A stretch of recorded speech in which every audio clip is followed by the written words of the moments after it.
அன்பர்களுக்கு வணக்கம்.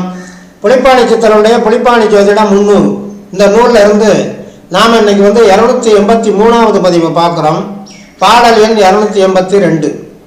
இப்போ இந்த பாடலில் லக்னாதிபதிகளுடைய நிலைமை, அதே நேரத்தில் அந்த ஜாதகத்தில் 8ஆம் இடத்துக்குரியவனுடைய நிலைமை, இதனால் ஏற்படக்கூடிய பலன்களை இந்த பாடலில் சுருக்கமாக சொல்லியிருக்கிறார். முதல்ல அந்த பாடலை பார்த்துட்டு அதுக்குண்டான விளக்கத்தை நம்ம பார்ப்போம்.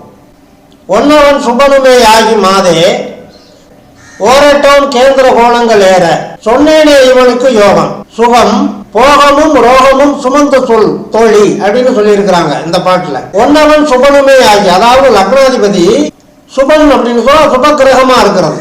குரு, சுக்கிரன், புதன், சந்திரன்.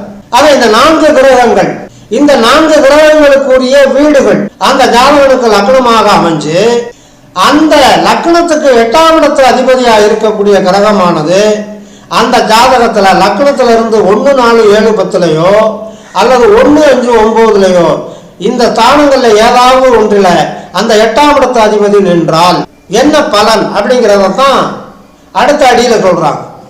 சொன்னேனே இவனுக்கு யோகம் சுகம் போகமும் ரோகமும் சுமந்து சொல் தோழி அப்படிங்கிறார். சொன்னேனே யோகம் அப்படிங்கிறார் பாருங்க. அப்ப அந்த ஜாதகனுக்கு யோகம் உண்டு. என்ன சொன்னா லக்னாதிபதி சுப கிரகமா இருக்கு.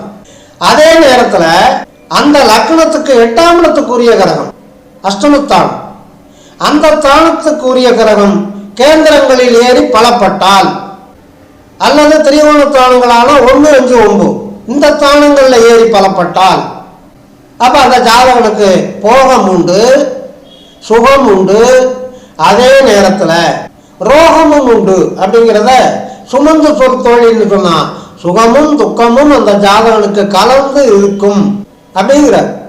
8ஆம் இடத்து அதிபதியை பொறுத்தவரையில கொடுக்கக்கூடிய ரோகமானது கண்ம ரோகம்னு சொல்றது. கண்ம வினைகள்னால ஏற்பட்டது. அது இவன் பூர்வ ஜென்மாக்கள்ல செய்த கண்ம வினைகள். அந்த கண்ம வினைகளுக்கு உண்டான தீராத நோய். அப்ப அவன் பிறவி முதல் இறப்பு வரை தொடர்ந்து வரும் அப்படிங்கிறதான் இங்க சூசகமா நமக்கு சொல்றாங்க. சொன்னேனே இவனுக்கு யோகம் சுகம் போகமும் ரோகமும் சுமந்து சொல் தோழி. அப்ப இவன் நிறைய சுகபாக்கியங்களை அடைவான், போகத்தை அடைவான், சந்தோஷங்களை சௌபாக்கியங்களை அடைவான், சொத்து சுகங்களை நிறைய பெறுவான்.